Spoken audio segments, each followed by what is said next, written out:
Hey everyone, it's Brandon Lee. This is episode 2 of Escaping Rock Bottom. You can find this on Apple iTunes and Spotify, YouTube, and my website, www.escapingrockbottom.com. I'm really excited about the guest we have today because, as many of you know, I speak a lot about trauma, and I've always believed that trauma is the gateway to both addiction and alcoholism, and it's that untreated trauma. And so I love to really talk to other addicts about what led them to a life of alcoholism, what led them to a life of addiction. And the story you're about to hear today is really inspiring. This is a man who spent time in the military. He also recently ran for Congress. We're not going to talk a lot about politics because this is all about addiction recovery and the person. So I want to bring Ryan into the conversation. Ryan, how are you doing today? I am doing good, Brandon. Thank you so much for having me today. I really do appreciate it. I'm really glad you're here. Ryan, tell me a little bit about where you grew up. Tell me a little bit about your growing up life story. Thank you so much for asking that question. And I actually ran for state senate, not Congress. Okay, state senate. State senate. Yeah, I don't have that much evilness in me, I guess you could say. But I was born in Connecticut, and I lived in a number of different states growing up: Connecticut, Hartford. And I lived in New York, New Jersey, North Carolina, and eventually joined the military and lived in a bunch of other states. But growing up, I remember going to a number of different public schools because we moved around a lot. And I learned a lot about culture, about being around different people. My parents, they raised us in a way that said that you do not look at somebody on the basis of race. You look at them as if they're a good person. Of course, you have to see color, but they said you still respect everybody equally. And so I was very lucky growing up with that, to have that experience. And I remember that when we lived in North Carolina, that's where, unfortunately, after I got out of high school and I went to my first gay bar and started getting into that scene and that excitement. I was only 18 years old, and this is not something I've shared with very many people, but there was these two guys that had taken me home, and I was sexually assaulted for several hours over the course of about 6 to 8 hours. And I firmly believe that they put something in my drink, although I can't confirm it, of course. And for a long time, I blamed myself. And even sometimes now I look in the mirror and say, this was probably my fault for putting myself in that situation. But then I realize, no, it's not. It's their fault for overpowering a young man like that. How old were they? They were in their 40s and 50s. And you were? 18 years old. Wow. Okay, so that actually is bringing me back the similarities that we have a little bit about that and the sex assault of both of our stories. Because I was about 15, 16 years old growing up in the beach counties of Southern California, and was in Laguna Beach, and there was a place called the Boom Boom Room, which was hugely popular in the 80s and 90s. And when I was 15 and 16 years old, I used to just walk down the street to where that gay bar was and used to hook up with men that were in their 40s and 50s. And I used to, at that time, I said, I'm choosing to do this. This isn't hurting me. It's not harming me. Until I got 7 years sober and had a therapist look at me and say, Brandon, that was rape. That was sex assault. And I even told my therapist, I'm like, no, it wasn't. I wanted it. I wanted to be down there. And I went there. And she goes, it doesn't matter. You were 15, 16. You didn't have the mental capacity to know right from wrong. These men who were in their 40s did. And it wasn't until she made me bring a picture of myself into a therapy session to look at myself at age 15. And she goes, does that little boy look like he should be having sex with older men? And that's when it hit me. So that's very similar in the time period that we both dealt with sex assault. And when I listened to your book, it really just brought that back front and center to make me realize, okay, you're right. This wasn't my fault. And for a long time, I really compartmentalized that part of my life. But listening to your book really brought it back out because it's trauma I haven't dealt with. It really is. And you get so consumed by so many things going on in life. You try to put it behind you, but it's something that hasn't been dealt with now. And I feel like listening to your book is going to help me deal with that now. where are you at with dealing with that sexual trauma that happened to you when you were 18? Because how old are you now? 38. You're 38. Have you deep dived into, because you do, this is the way it was described to me through all of the therapists that I've worked with over the years, was that when we are children and we are sexually assaulted, my sex assault wasn't the first one at 15. My sex assault first happened when I was molested by my piano teacher and by my youth soccer coach. The way it was described to me is that we go into survival mode and we compartmentalize. And those traumas we store in a different part of the backside of our brain, and we try to suppress it because it's painful and it hurts, and we don't know how to treat it as a child. So we are constantly operating in this high vibration of survival mode until, as an adult, we need to realize we don't have to be in survival mode anymore. We compartmentalize. Eventually, though, that comes to the surface, that compartmentalizing, that untreated trauma. So where are you at in the healing process with that trauma? Thank you for asking that, because I was dealing with another healing process for many years, which was PTSD from the military.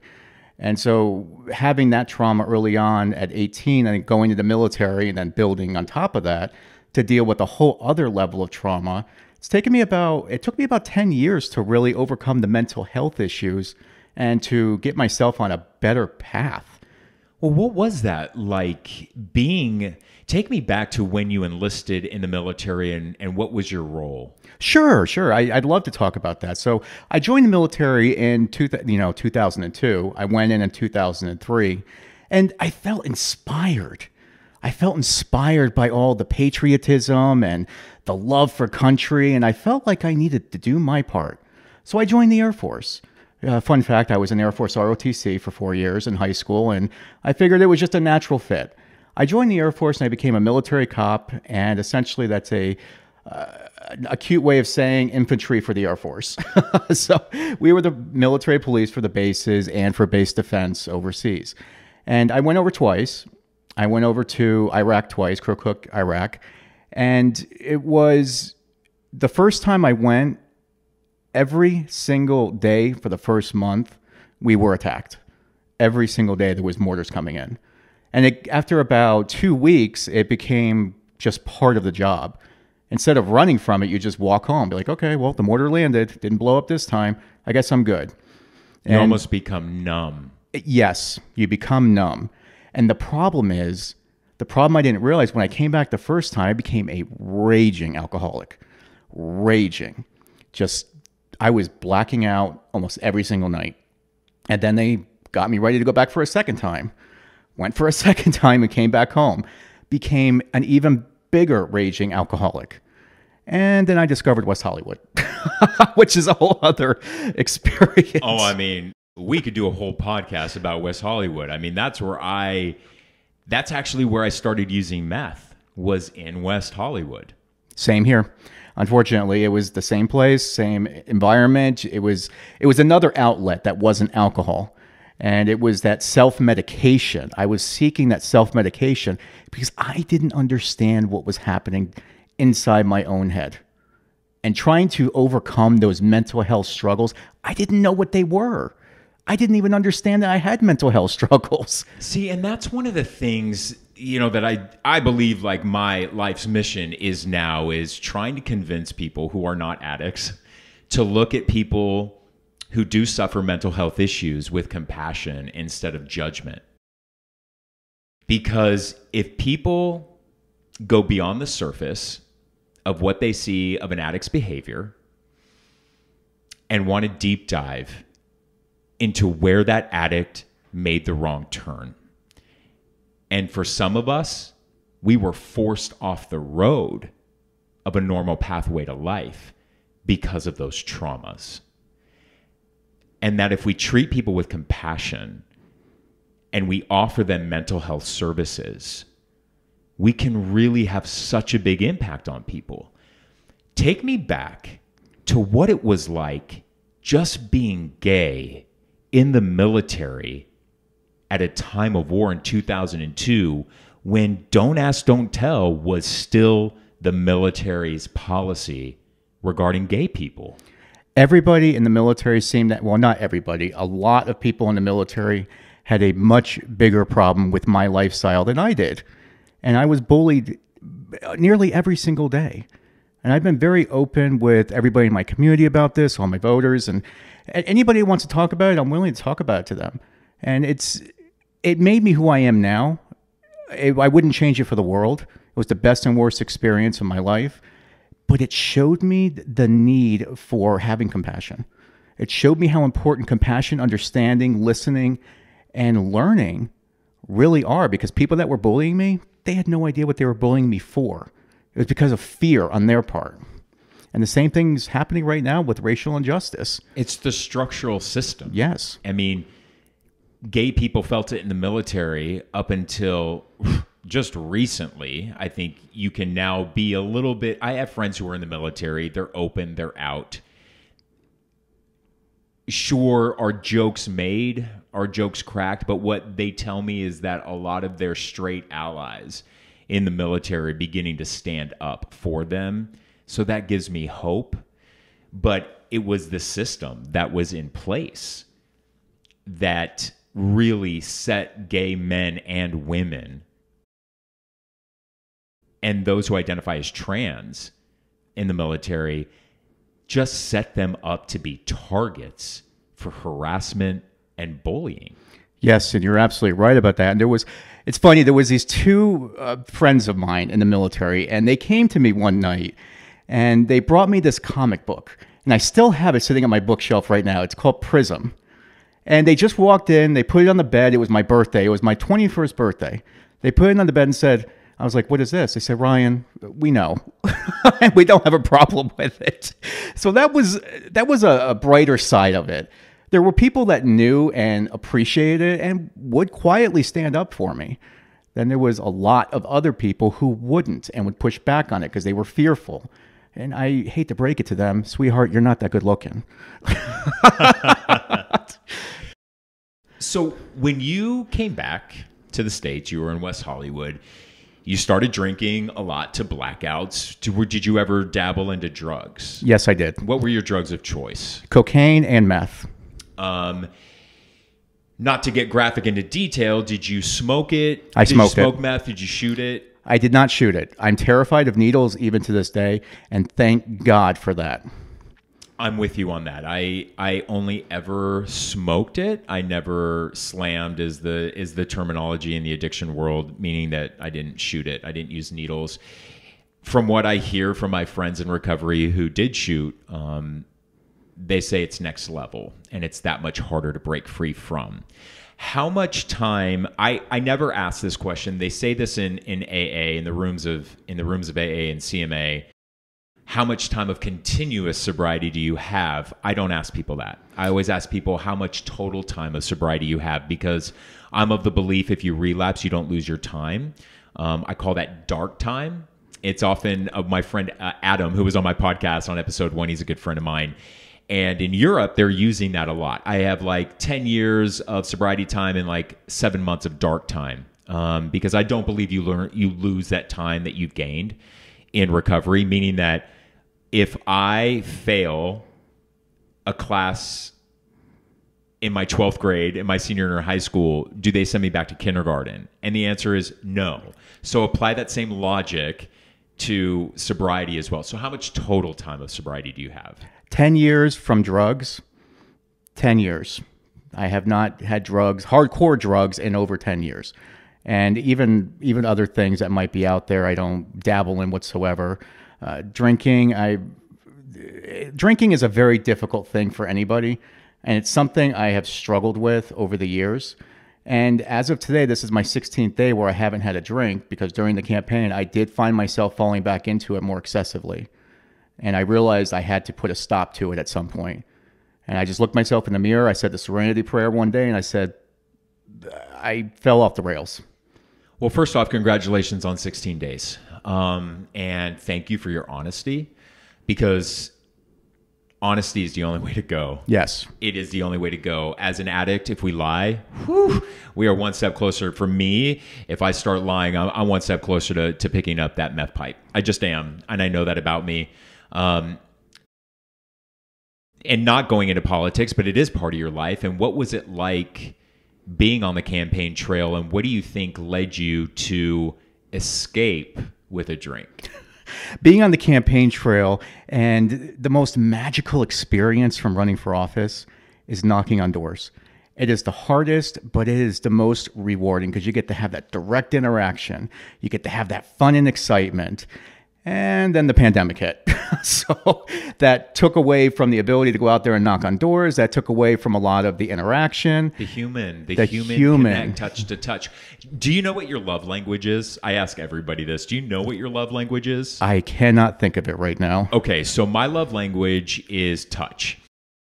Words of affirmation do really nothing for me. Do I receive it? Sure. Am I grateful for words of affirmation? Absolutely. My love language is touch. So when the pandemic hit, I'm a hugger. Like, I've always been a hugger. And like, I couldn't even hug people in the newsroom. And some people would be like, why are you hugging coworkers? Yeah, welcome to Arizona's family. Like, we're a loving family and like, we're really good friends. So like, I'm a hugger. And then all of a sudden you take that away from me. We don't go to bars and we don't go to nightclubs, but like going to dinners and being able to socialize and just have that human touch, it started to eat up my soul. And so I get it. When addicts, when those stay-at-home orders were put into effect, the public was like, I'm not going to be able to get my hair cut. I'm not going to be able to do this. You mean I can't go to the bar? Okay, that never went through my mind. The first thing that went through my mind is, oh my God, there is going to be so much relapse and there is going to be so much death, because I know as an addict, telling another addict to isolate, to stay at home, to not go outside, to not socialize, I knew it was going to be dark for so many people. So I'm really not surprised that the pandemic played a role. It did play a role, and the pressure of politics did play a role. And, you know, I identify as a Democrat, but I believe that it doesn't matter what party you identify with. You have to have an independent thought process for what works, not what ideology tells you have to support. And definitely the party politics. If we could get rid of party politics, oh gosh, this world would be such a better place. How about this? In all honesty, I recently did an interview with Chris Taylor. He's a Republican congressional candidate. Unfortunately, had to drop out of the race because he relapsed on heroin back in February. I asked him too. I ask everybody, what were the contributing factors? Because there's never one thing that usually triggers somebody to a relapse. It's usually like a multiple scenario type situation. And he too, talked about the toxicity, just the toxicity on the campaign trail. And then I'd asked him the question, I'm like, yo, brother, like, we live a life of honesty, integrity. We make amends immediately when we've hurt somebody. We apologize for our mistakes. And we live in this world now where when you apologize for something, you're looked at as weak. An apology is looked at as weak now. And I always tell people, I'm like, God, I don't care if you're a Republican. I don't care if you're a Democrat. I really don't care what your position on taxes is. Like, I really don't care. And I'll still respect you. We could still be friends. What I wish is that every politician would live by the 12 steps and the 12 principles. Because if everybody just lived by those principles, we would be such a more cohesive society and such a more empathetic and understanding society, and so not judgmental. Because to me, an apology is so crucial, and it's so important, not only for our growth, but for that relationship. I agree with you all the way. And we have too many politicians right now and too many leaders across all spectrums that have never struggled with anything or have never talked about struggling with anything. And we have so many people that are constantly struggling. I mean, I struggled. I've been struggling with my addiction. I recognize it.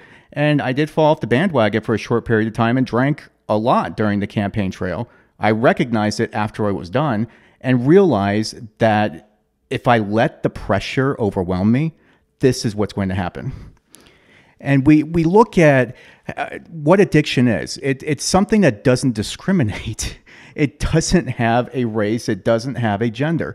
It can impact anybody and everybody equally. And being able to talk about it openly and honestly, I found that helped me connect with a lot of my voters. That helped me connect with a lot of people, even from across the political spectrum. I always went out trying to find people that disagree with me. At the VFW, that's an easy place to find people that disagree with you. But we had great conversations. There was no polarization. They were all voting for somebody I'll never vote for, but it doesn't matter. We were able to have good, compassionate, genuine conversations. And what I found, we agree on most things. The things that we disagree on are irrelevant to the bigger picture. You know, it's so interesting. I've actually had viewers message me, like send me some DMs on Facebook, and they're like, Brandon, you should run for politics. This was before this was actually before I wrote my book. I was open about my addiction about 3 years ago. But before I wrote my book and let all my skeletons out for the public to see, you know, I immediately thought, I'm like, there is absolutely no way this tattooed punk with an addiction past. I mean, like, because I immediately thought of, God, okay, if you did run for politics and like people would be like, I got this on you. I got this on you. That Oppo research, like you used to do drugs in bathhouses. Like you can never run for politics. And I lived in that fear. Now, I wrote that book. The night before my book went to publish, my editor called me and said, is there anything that you want to take out of that book? Because now is the time before it goes to print. That night, I went into panic mode and I went into fear mode, which addicts can do. And I started deleting passages from my book. Some of the passages I deleted were me bug chasing, trying to get HIV. Me at the depths of my darkness when I was high on crystal meth, hanging out with people who were worshiping Satan. I thought that if the public knew that about me, they would look at me like I'm a loser. They would look at me like I'm a terrible piece of trash that could never be trusted, ever. Because I'm a news anchor, I'm a journalist, and trust is everything. Authenticity is everything. I went to bed that night with those deleted passages. I woke up the next morning. My higher power must have come and spoke to me that night. I went to the computer and I put all those passages back in the book. Of the more than 5,000 messages and emails that I have gotten about people who've read my book, not one person brought up anything about the Satan worshipers, never once brought up the bug chasing, me trying to get HIV. Every message, I mean, we're talking people who are in their 70s and 80s in this Arizona market. And these were the messages I got. Brandon, I wish I could give you a hug. Oh. Brandon, I wish I could be that mother for you. I wish I could just give you a hug and tell you I care about you and I love you. I broke down reading those messages. And because I'm like, God, I allowed myself to live with all those skeletons in my closet for so long, those demons inside of me, even sober. Those were all skeletons in my closet that I never wanted anybody to know. And I lived with that out of fear that people would judge me and people would look at me differently. Here's the life lesson. And it's a beautiful one. What we think people will care about, they don't. Correct. And me freeing myself from all those skeletons, I got nothing. The best movie for this example is the movie 8 Mile with Eminem. I don't know if you've ever seen it. If you haven't seen it, you need to watch it. It's a life story about Eminem, the rapper. The very last scene, he's in this rap battle with this dude. This guy goes up there and goes first, and he starts, Eminem goes first. And Eminem's like, yo, I grew up in a trailer. Yeah, my mom's a drug addict. Yeah, we did this, and yeah, I'm this, and yeah, I'm that. And he hands the guy the mic, and he goes, now tell these people something they don't already know about me. He took away all their ammunition because he came out and he spoke his truth. Listen, anybody wants Oppo research? I will sign a copy of my book and send it to you. Because everything's out there. I have nothing no skeletons in this closet anymore. So if that's like one thing I can ever pass on to somebody else, another addict who may still have skeletons that they may fear that people may not look at them the same or judge them the same, let it out. And it's a powerful thing what you say, because early on in the campaign, before I started doing a lot of the external communication, my campaign director, he kept asking me this question over and over. Is there anything else I need to know? Is there anything else? And I said, John, I've posted I'm an addict. I posted I've had problems with alcohol. I posted that my partner and I got arrested in front of our townhouse for screaming at 2 a.m. at each other. What else could I be honest about? And there was nothing they could find on me because you're right. Just come out with it up front. Just let it out. It's so freeing. It's so freeing. Like it's the most liberating feeling, because I'm of this. Judge me by the man who is standing in front of you today. Judge me by the man I am today, not the man I was over a decade ago. Agreed. So how are you doing in your recovery right now? Recovery is an everyday process. And right now I'm finding different ways to get more involved in nonprofit community. Because I do sit on the Pride Board of Directors, and I've let that kind of become my outlet for right now. Because with pandemic and trying to get in front of a therapist in person, that's a difficult process. And if I'm going to continue and go back and start doing therapy again, which I plan to do, I want to do it in person. That's where the most impact happens. Okay, can I tell you this? So sure. I was always of that belief. So I do intense therapy. I do it 2 hours once a week because I need it. So I stopped going to therapy for an entire year because my therapist couldn't see me in person. She'd moved to Alaska. So I stopped going to therapy because I wanted that.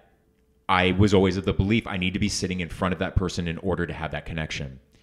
And then finally, in this past May, I was like, I got to do this. I don't care if it's FaceTime. I don't care, whatever it is. And we've done it. Do you know I've done the most growth? She has somehow, the trauma specialist that she is, has impacted my life via FaceTime at my kitchen counter.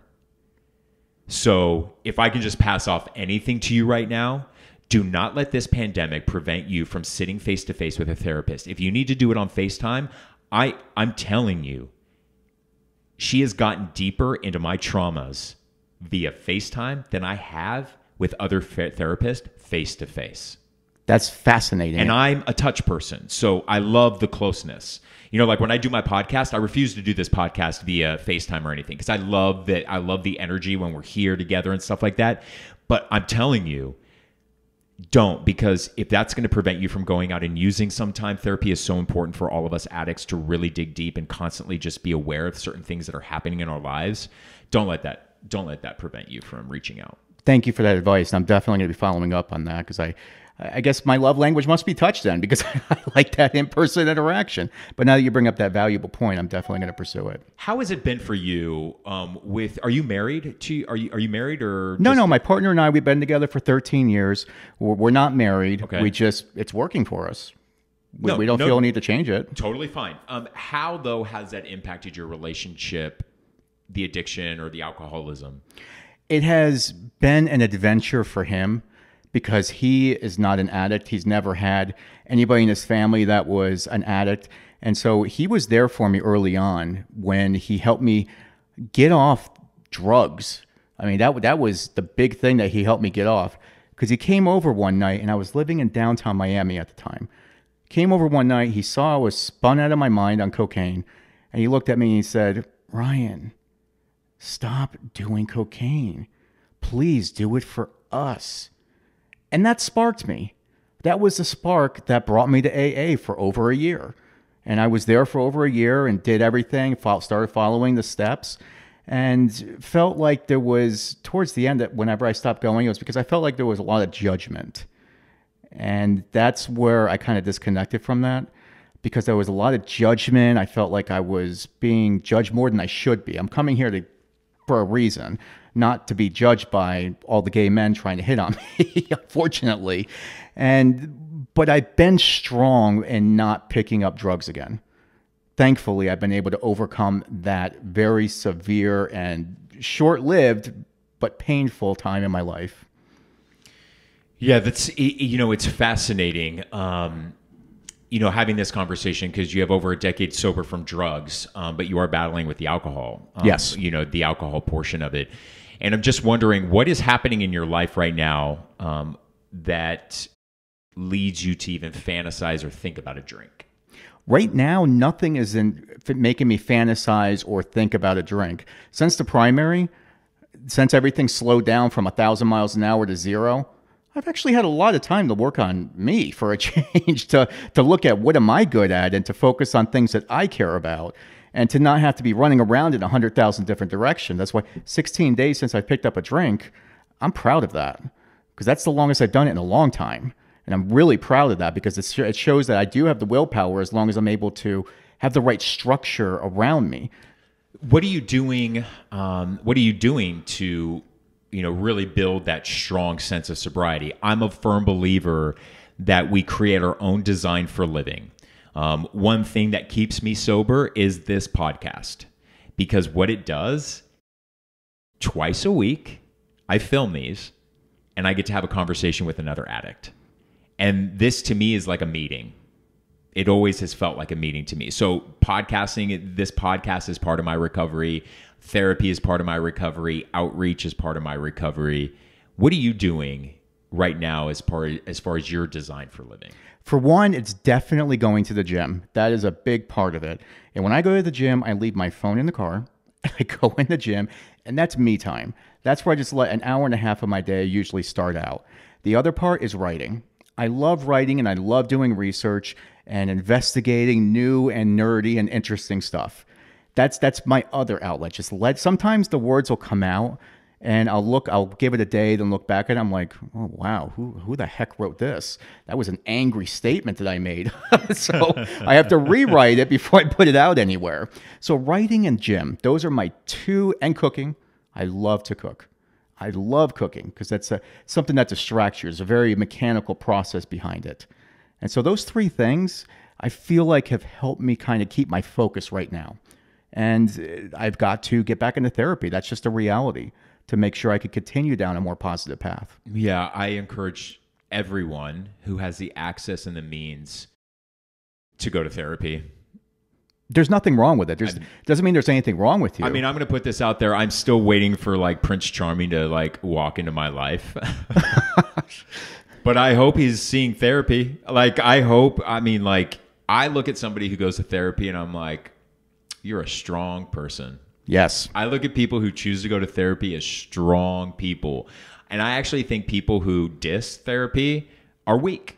They are, because they don't understand it. They don't understand the benefits from it. Because everybody could use some therapy. Agreed. I mean, let's be real. I mean, everybody can. So listen, as we begin to wrap up this episode, what's a message you want people to hear? Those people who are hurting, and those people who are struggling, and those people who are looking for a little bit of a message of hope, but maybe they're a crystal meth addict, or maybe they are struggling with alcohol and they just can't figure out how to put that drink down. What's your message to them? If you're struggling with drugs right now, here's my message to you. Do not give up hope. Look at the way you feel. Look at yourself in the mirror every day and ask yourself if that's the way you want to live. I believe that you can get off whatever drug you're struggling with, because I believe in you just like so many people throughout my recovery process believed in me. Just find that thing that you really care about and pursue it, because you matter. There's so much more you could contribute to the society, and I know for a fact you can achieve it. If you're struggling with alcohol, go to a meeting. Go to a meeting. Go find other people that are struggling with the same thing. Go for a walk. Get off your phone.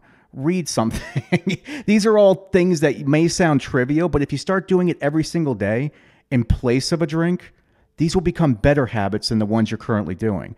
I know you can do it. I know you can fight this addiction that you're struggling with. We all can, and we can do it together. You don't have to do it alone. I love that message. The first 8 years of my recovery, I went to 5 meetings a week. That's a lot of meetings, but I needed it. And that's what I needed at the time. And, my parting words, very simple. Listen, I know a lot of people out there are struggling right now in this pandemic. I get it. I did a video recording one of the last times I ever used when I was crashing hard. I still have that video because I looked into the camera and I said, Brandon, don't ever end up like this again. And it's a private video that I have actually watched during this pandemic so that I don't reach out for a drug. I have over 10 years of recovery, and I have struggled over the past 4 months at times. So I'm letting you know it's okay to struggle. There's nothing wrong with you. It is okay to have a bad day. It's okay to struggle. There's nothing wrong with you. Just tell somebody. Just say something to somebody you trust. Just one person. That's all you got to tell. And I promise you this. You tell that best friend, you tell that confidant of yours that you're struggling, that you're thinking about relapsing. I promise you that weight will be lifted and it'll give you that reprieve that you're looking for. So thank you so much for tuning into this edition of Escaping Rock Bottom. You can find it on Google Play, iTunes, Spotify, YouTube, and my website, www.escapingrockbottom. If you have an incredible story that you want to share with me and you are here in Arizona, in the Phoenix area, send me a direct message, send me an email. Would love to have you on the podcast to share a little bit of your experience, strength, and hope. A big shout out to Ryan. Thank you so much for coming over and sharing your story. It's been an honor, sir. Thank you. Appreciate it and look forward to maybe doing a catch up in 6 months to see how your life is back then. Thanks for tuning in today. We'll see you for the next episode.